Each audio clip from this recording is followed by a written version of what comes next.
rreth Ramazanit, ama rregullat në Ramazan. Çka e prish Ramazanin? Kush janë ato, ose cilat janë ato veprime që nëse ne i bëjmë e prish Ramazanin. Do i përmendim inshallah disat. Përpara se ti përmend disat, do ta dim që çdo ibadet kur ne e bëjmë ka rregulla. Nuk mjafton veç ta bësh ibadetin, por duhet ta ruash atë ibadet. Për shembull, nëse ka disa raste për shembull që njeriu kur falet, nëse i bën disa veprime në namaz, e prish namazin. Ke hyrë namaz, han dhe pin namaz, pin cigare namaz, prishet namazi. Shkove në haxh, i bëre disa veprime që janë të ndaluara, prishet haxhi. I dhe sadakan, i bën disa veprime që janë të ndaluara, prishet sadakaja. Këto gjithë janë me argumente në Kur'an, me argumentet hadithet e profetit alayhi salatu wassalam. Kështu që edhe agjërimi i Ramazanit ka rregullat e veta. Nuk është thjesht unë veç da agjeroj, po duhet të dish disa rregulla, disa punë që ndoshta mund ta prishin Ramazanin. Gjëja e parë që secila prej nesh e din, që haja dhe pija qëllimisht e prishin Ramazanin. Kur hanë dhe pin ditën e Ramazanit, hanë dhe pin qëllimisht, me qëllim e prish Ramazanin. Pa qëllimisht, ke me hares, nuk prishet Ramazanin. Simas haditheve transmetime të profetit alayhi salatu wassalam që nëse njeriu han dhe pin me hares, inshallah është ushqim për Allahut azza wa jall. Domethënë nuk prishet Ramazani nëse han dhe pin me hares. Nëse han dhe pin me qëllim, kjo e prishën Ramazanin. Tamam? Tjetër, kur flet fjalë jo të hishme në Ramazan, sharja, ofendime, mallkime, përgëjime, iftiraja, shpifje nga më të ndryshme, pra, e prish Ramazanin bazë të hadithit profetit alayhi salatu wassalam, me komentin e hadithit që ndoshta disa herë kemi përsërit, që nëse njeriu nuk i lën shpifjet, ofendimet, e punët tjera, Allahu punët që nuk janë të pëlqyeshme, vetëm se e ka lënë barkun e vet bosh, bazë hadithit profetit alayhi salatu wassalam. Janë edhe disa rregulla tjera, disa punë tjera nëse ne i bëjmë Ramazan, disa veprime prishet Ramazani. Kush? Nëse vjell qëllimisht, më nderjush, nëse një i fut gishtat, edhe vjen për të vjell në Ramazan, vjen për të vjell dhe i futën gishtat qëllimisht që ta nxjerrësh atë vnerin ose atë vjellme, më nderjush, prishet Ramazani. Nëse del e vjellura vjen për të vjell dhe del spontanisht, del vet, nuk e ke prit edhe del vet, nuk prishet, në bazë të mendimeve të dietarëve.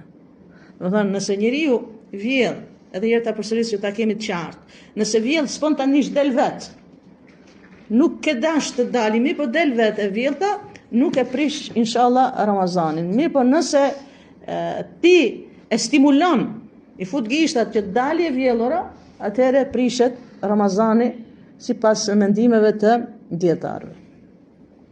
Tani lindin shumë pyetje këtu që na pyesin zakonisht edhe për veprime tjera. Për shembull, ta lash dhambët ditën e Ramazanit me pas dhomësh ose kalladant. A prishet, a nuk prishet Ramazani gjatë ditës, kur i lan me furçe, me pas dhomësh ose kalladant si thuhet? A e mirës është që ti largohesh. E mirës është që ti largohesh. Pse? Pse them ti largohesh? Sepse mund të futet një shije e asaj kalladantit, mund të futet nëpërmjet bështymës dhe shkon shija e saj deri në stomak. Kështu që është mirë me u largu. Nuk e ke patjetër gjatë ditës. Ti mundesh në iftar dhe mundesh në syfyr i pastron dhomët. Pra, nëse e ke bë atë veprim, nëse dikush ka ndodhur që e ka la dhomët ditën e Ramazanit me pas dhomësh, au prish ajo. Nëse, kjo është mendimi i dietarëve tash. Nëse shihen nuk ju ka fut në fyt, po e ka nxjerr, e ka shpërlagohen, e ka nxjerr, inshallah nuk prishet. Mirë, po ajo e këshillueshme është që ti largohesh më mirë gjatë ditës. Kjo vlen edhe për mizvakun. Mizvakun që e ka pas përdorur profeti alayhi salatu wassalam, Nëse ka, se kemi mizvak me shije mint, me shije të ndryshme, nëse mizvaku ka shije, më mirë t'i largohesh asaj gjatë ditës Ramazanit. Nëse mizvaku nuk ka shije, është pa shije, thjesht dru, siç është shpreh, atëherë inshallah mund ta përdorësh ditën e Ramazanit dhe nuk prishet Ramazani. Këtash ka dalë, janë disa çështje bashkohore që ndoshta nuk kanë qenë kohën e profetit alayhis salatu wasallam, por që kërkojnë tani përgjigje që ndodh me të njerëzit. Tani është për ato që pinë cigare.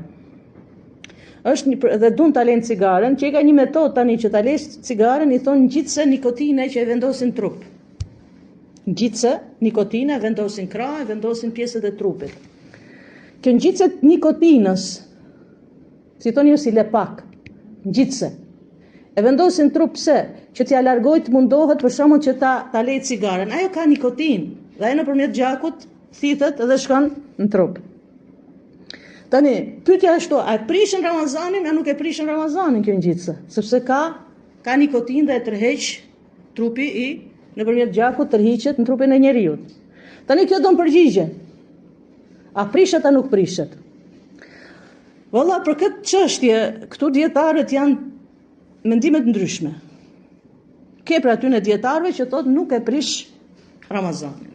Mirë, po ke për atyre dietarëve që thotë e prish Ramazanin. Kështu që ti hikësh asajt, a e prish për gjithë ato që vendosin ngjitse të tilla flasim, kishim e këshillu që ti hiki atij dyshimit, më mirë gjatë ditës Ramazanit hiqe. Domethënë se kur kemi mendime një grup dietarësh thotë e prish, tjetri nuk e prish, atëherë veprimi më i mirë që t'jemi që t'jeni edhe më rahat, kush është? Më mirë hiqe gjatë ditës së Ramazanit edhe vendose natën. Nëse këtë patjetërsueshme se ajo si punë ilaçi që ti stimuloj gjithë ato duhan pirsit që ta lejnë cigaren. Tjetër, nëse çështje tjetër kush e prish Ramazanin, tu flitet edhe për pikat në hund. Pikat në hund. A e prishin Ramazanin, a se prishin Ramazanin pikat në hund. Për ato që kanë probleme shëndetësore, diçka. Edhe këtu kemi mendime ndryshme dietarësh. Edhe për këtë çështje kemi mendime ndryshme. Pse kemi këto mendime ndryshme? Sepse ti e ke provu për shembull vetë që kur vendos pikat në hund, ajo shija të shkon fyt. Ai thia i ilaçit, e ndjen shijen të ilaçit. Prandaj këtu është domethënë mendimet që i kanë ndryshme dietarësh pikërisht për kësaj çështje, sepse ajo shija i shkon fyt njeriu. Nëpërmjet fytit, poshtë ajo shkon depërton deri në stomak. E tani ke grup që thot prishet, ke grup që thot nuk prishet. Prap, nëse nuk e ke patjetërsueshme gjatë ditës së Ramazanit, mundesh alhamdulillah, masi çelesh iftar, mund t'i vendosësh pikat edhe gjatë natës mund t'i vendosësh pikat. Allahu e din më së miri. Tani kjo vlen edhe për pikat në sy. Po shumica dietarëve për sa i përket pikave në sy thot nuk e prish Ramazanin, Allahu Teala e di më së miri. Çështje tjetër, për sa i përket këtyre rregullave në Ramazan, për ato që kanë asmën dhe përdorin pomp për frymarrjen, kanë asmën dhe kanë pompa që e përdorin her pas here.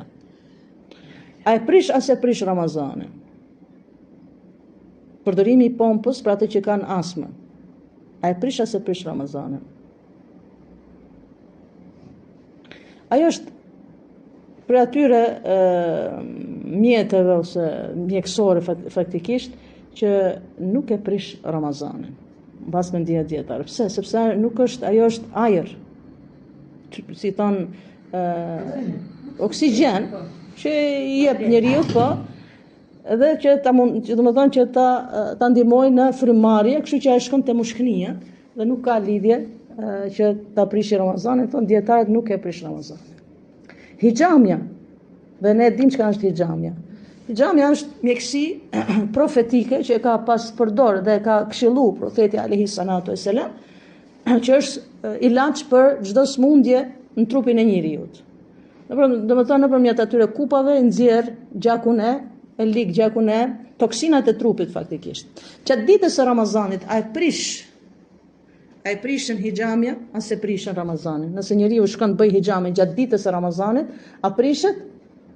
prishet Ramazani. Nëse bën hijame gjatë ditës Ramazanit, prishet Ramazani bas të argumenteve. Mirë.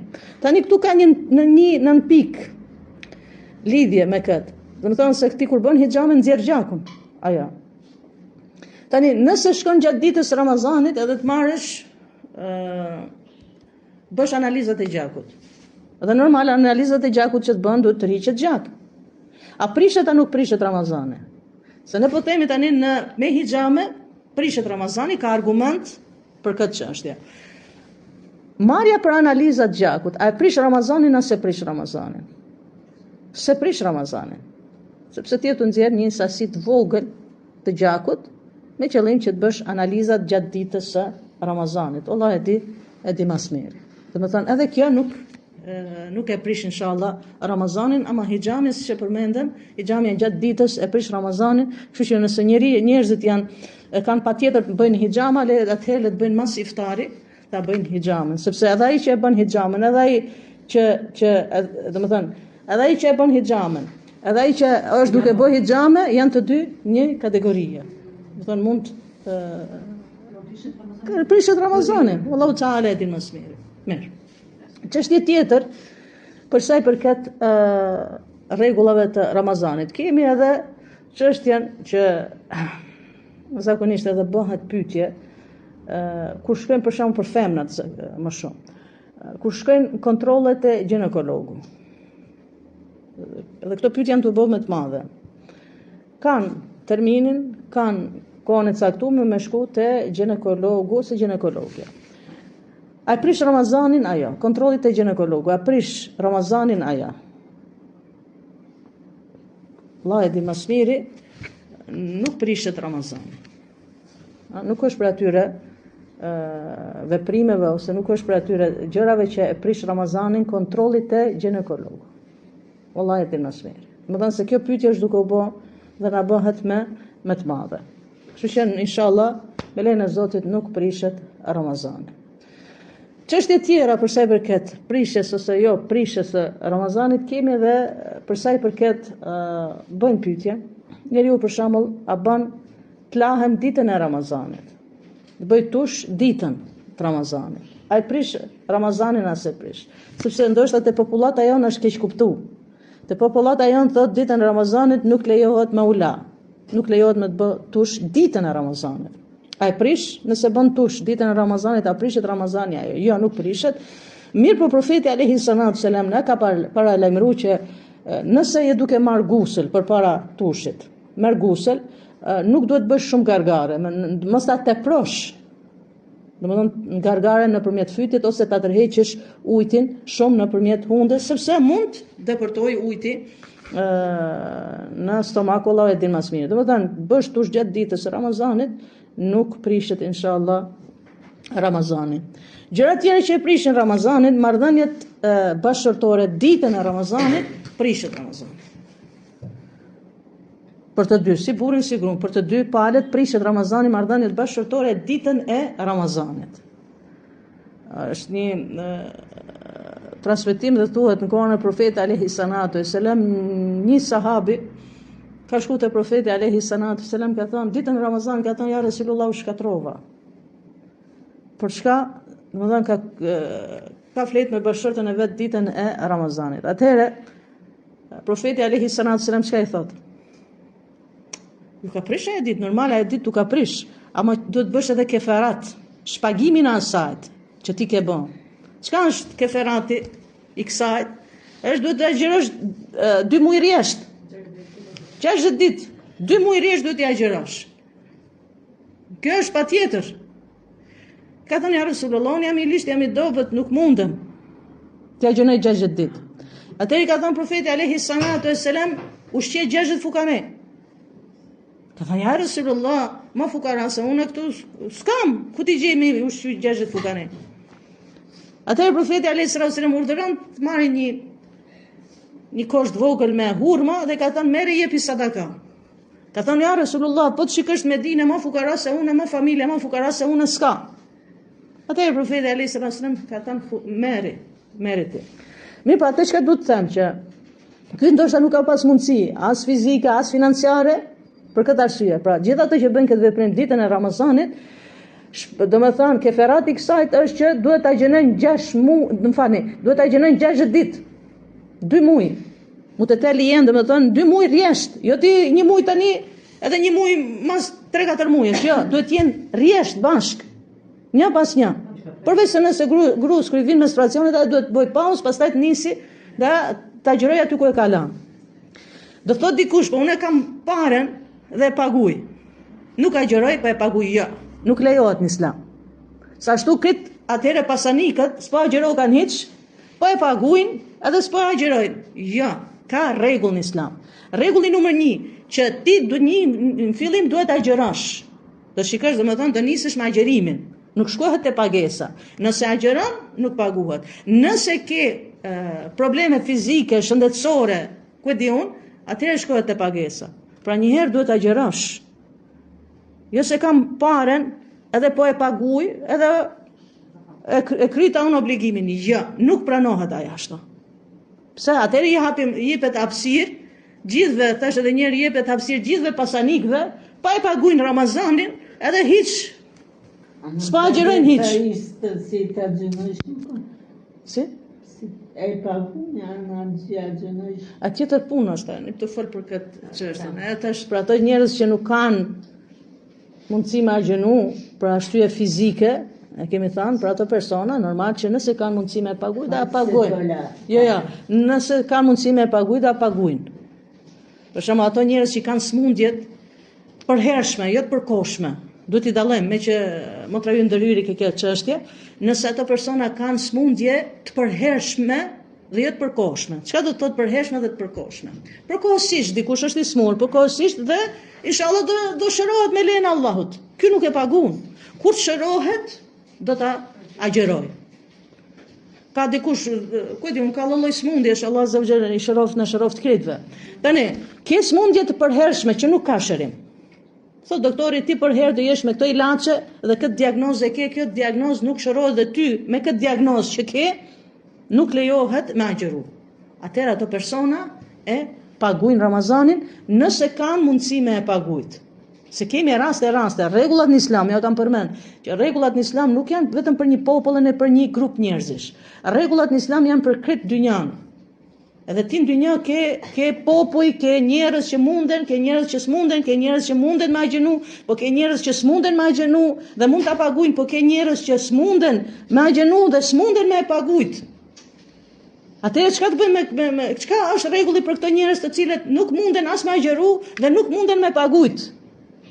Bjen kjo obligim, domethënë që siç e përmendë hadithin e profetit alayhis salam, Allah azza wa jalla thot në Kur'anin e Kerim, la yukellifullahu nafsan illa wus'aha. Zoti i Madh nuk të obligon për te mundësisë. Nëse njeriu nuk ka mundësi fizike, sepse ka smundjen e rëndë dhe nuk ka mundësi financiare me paguajt Ramazanin, atëherë ky inshallah Zoti nuk e merr parasysh, domethënë që t'ja kërkoj Ramazanin, sepse Allah azza wa jalla nuk obligon njeriu për te mundësitë. Ama secili prej nesh dhe secila prej nesh duhet ta shikoj mundësinë e vet dhe kthehet te ndërgjegjja e njeriu. Allah e di më së miri. Tjetër, çka e prish Ramazanin ose çka nuk e prish Ramazanin? Jemi tu i bë një kombinim asaj. Ishte e qartë kjo që ta thash. Allah i shpërblet. Tani te dentisti kur shkem gjatë ditës. A prishet Ramazani, a nuk prishet Ramazani? Shika, këshilla ime është që nëse nuk e ke patjetër dhe nuk ke dhimbje të madhe, mund ta lesh mas iftari. Shko mas iftari më mirë. Nëse ke dhimbje tani, ke dhimbje të madhe, s'durohet, atëherë shko, e inshallah nuk prishet Ramazani, ma duhet kemi kujdes, sepse ndoshta ato përdorin atë ujin, atë ilaçe sende dhe mund deportoj diçka te stomaku. Kështu që nëse se ke patjetër gjatë ditës, mundesh mas iftari. Nëse e ke patjetër çka është te dentisti, atëherë shko, inshallah nuk prishet Ramazani, wallahu e di më së miri. Gjilponat që janë ushqyese, infuzijat që merret gjatë ditës së Ramazanit e prishin Ramazanin, sepse janë ushqyese. Ato infuzijat kanë lloj ushqimi, lloj vitaminën të, kështu që e prishën Ramazanin. Gjilponat të cilat janë për dhimbje, që i merr në kryqe ose në dorë ose diçka, këto nuk e prishin Ramazanin inshallah. Domethënë se janë gjilpana për dhimbje, edhe nuk janë ushqyese. Tamam? Wallahi e di më së miri. Domethënë ka edhe rregulla tjera, edhe gjëra tjera se ndoshta krejt nuk mund t'i përmendim sot, por nëse keni ju diçka tash në një pyetje se të ndërhyjni dhe ju ka ardhur në mend diçka për sa i përket rregullave të Ramazanit, atëherë mundet të ndërhyjni. Për hundër ka një atë dikseri mund ta dish ballin, hundën ajo e prish. Jo. Si mos ti shpejt. No, jo, po mast, po, që i vendosi për hundës, po, edhe ke balli, nuk e prish Ramazanin. Nuk e prish Ramazanin. Edhe ato që përdorin zbutës për buzët. A e prish Ramazanin me që e përmendi motra. E prish Ramazanin një zbutës i buzëve. I ka tashpëra, po, labela, po. A e prish Ramazanin labela se prish Ramazanin. Shika, ajo është zakonisht njeri nëpërmjet dështymës vet, ajo shkon shija gjë, domethënë nuk ka nevojë me i përdor edhe të hyjmë në ato ndyshime. Unë kisha këshillu, edhe diçka tjetër këtu, me që hyri kjo çështja e buzëve, lyrja e buzëve. Unë kisha këshillu gjithë ato motrat e cilat bëjnë lyrje të buzëve me buzëkuq ditën e Ramazanit. Të keni kujdes. Nëse për këtë zbutsin e buzëve po themi, ki kujdes se mund të prishet Ramazani se ka shije këto. Kështu që edhe buzëkuqi që vendosim gratë, edhe ajo ka shije. Kështu që e këshillueshme është që nuk është patjetër ti ditën e Ramazanit ti lysh buzët. Ti largohesh dyshimit, sepse mund të ketë shije, mund të ketë, domethënë që mund ndikoj pastaj në Ramazan, Allah e di më së miri. Po. Shiqerin ku e matish nuk prishet Ramazan, nuk prishet Ramazan. Shika, kur e matën sheqerin, matja e sheqerit, nuk e prish. Ne thamë edhe kur merr gjak për analiza, nuk e prish. Kështu që edhe matja e sheqerit nuk e prish inshallah Ramazanin. Kjo çështja e insulinës ne kemi përmend edhe në ligjërata të tjera. Çështja e insulinës, insulina si insulin nuk e prish Ramazanin, inshallah. Mirë, për gjithmonë duhet të jemi kujdesshëm, siç e kam përsërit, që të jemi gjithmonë të konsultohemi me mjekun. Specialistin, mjekun, që të japi këshilla mënyrën se kur dhe si ta përdorësh insulinën. Tamam? Do të thënë ato mjek që janë specialistë në atë lëmi, ai të japi këshilla. Ama nga aspekti fetar, insulina nuk e prish Ramazanin, mirë, po gjithë ato që kanë probleme me diabetin, duhet të shkojnë edhe të konsultohen me mjekët specialist, edhe ato specialistët pastaj e udhëzojnë se si ta marri insulinën, në cilën kohë ta marri insulinën, në cilën kohë të iftarit, syfyrit, ose edhe gjatë ditës i jep këshilla se çka të bëjë. Pastaj ke raste të tilla që janë të rënda, ndoshta edhe mjeku mund ta ndaloj, kështu që është mirë të konsultohen me mjekun. Mirë, por nëse don përgjigjen që e prish, as e prish Ramazanin, nuk prishet Ramazani, gjithmonë duhet shkoni të konsultoni me mjekun specialist mënyrën se si dhe kur duhet ta merrni insulinën. Sepse mund të jetë pak e rrezikshme marrja e insulinës dhe nuk han. Mund ta uli shumë sheqerin dhe mund të bish gjendje kome pastaj. Allah na ruaj. Zoti i Madh Xhelel Xhelalu nuk e obligon njeriu për te mundësisë. Rreth Ramazanit, ama rregullat në Ramazan. Çka e prish Ramazanin? Domethënë, kush janë ato, se cilat janë ato veprime që nëse ne i bëjmë e prish Ramazanin. Do i përmendim inshallah disa. Përpara se ti përmend disa, do ta dim që çdo ibadet, kur ne e bëjmë ka rregulla. Nuk mjafton veç ta bësh ibadetin, por duhet ta ruash atë ibadet. Për shembull, nëse ka disa raste për shembull që njeriu kur falet, nëse i bën disa veprime në namaz, e prish namazin. Ke hyrë namaz, han dhe pin namaz, pin cigare namaz, prishet namazi. Shkove në haxh, i bëre disa veprime që janë të ndalume, prishet haxhi. I dhe sadakan, i bën disa veprime që janë të ndalume, prishet sadakaja. Këto gjithë janë me argumente në Kur'an, me argumentet hadithet e profetit alayhi salatu wassalam.